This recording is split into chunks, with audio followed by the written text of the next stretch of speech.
back now. Makkal TV reporter and cameraman Riaz Ahmed were today attacked by a private school correspondent in Trichy. Now today evening, a group of parents gathered in a protest against a private school. When reporters rushed to the spot, the school correspondent Satya Murthy warned the reporters against covering the protest. Later, he attacked Makkal TV reporter and he crushed his equipment. Now, an official case was registered against the correspondent and he was arrested by the police.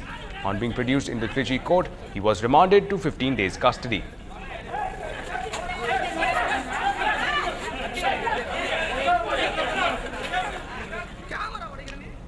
Well, on to other pressing issues now. PAC Chairman Murli Manohar Joshi says that in his report written to the Prime Minister, he too has suggested a probe on Maran's alleged role in the 2G scam. He spoke to NDTV's Rahul Srivastav. The BJP is now mounting pressure on yet another DMK minister, Mr. Dayanidhi Maran, on the telecom issue. The PAC chairman, Mr. Murli Manohar Joshi, is with us.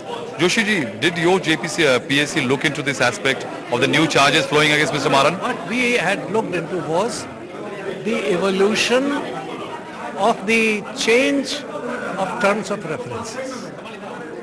A GOM was constituted. Certain terms of references were again sanctioned by the Prime Minister.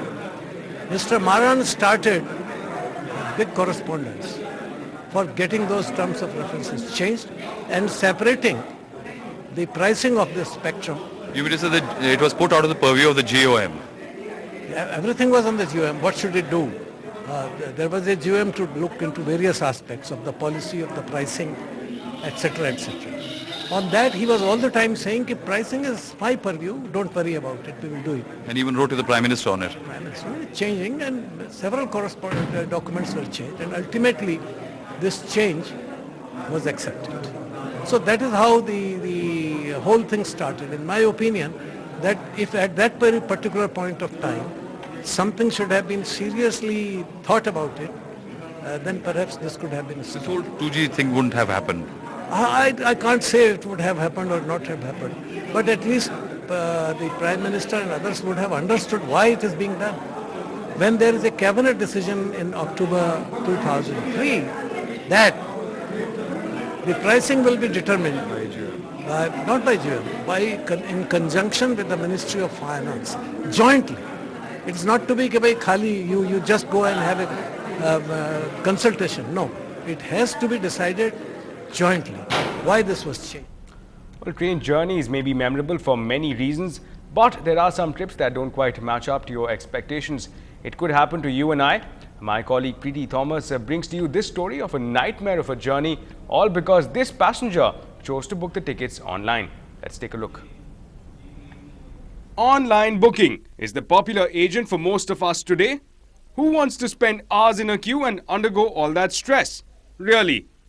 But sometimes online booking runs into a glitch on ground, like it did for Rajesh. Although he had a valid ticket, he was not permitted to board the train. Suddenly, after examining my ticket and identifying my proof of identity, he said that this is not the original one, you need to get an original one. At that point of time, yes, admitting the fact that I did not have the original one, I was able to produce only my photocopy laminated voter election ID card. That is all valid as well. Railway authorities say it was the passenger's fault. He did not carry the original ID. See, whenever passengers are booking either through the internet or even they make a Tatkal booking, one of the prerequisites is at the time of journey, when they are performing the journey, they need to have an identity proof. Because we are not insisting on it at the time of booking, either at the internet booking level or at the Tatkal level, but we are insisting that there should be an identity. This is just in order to avoid somebody else travelling on someone else's ticket. If you want a smooth trip, don't forget to carry your original IDs. Even a driving license would do. In Chennai with Preeti Thomas, this is Ashmit Kumar for NDTV Hindu. Well, speaking of a nightmare of a journey, here's another one. In a tragic accident last night, an MTC bus entered the Central Railway Station and ran over passengers who were waiting to board the buses. Now the driver is said to have lost control. 2 passengers, including a girl child, died on the spot. Several injured. Now driver alleges brake failure. Now Railway police have registered a case and an inquiry is still on. The injured are being treated at the government hospital. Meanwhile, the latest that we hear that he has been caught by the police, but he has already been let out on bail. Well, moving ahead now, Ramdev is making the government dance to its tunes. What's going to happen tomorrow morning when he undertakes the fast? We'll tell you on the other side.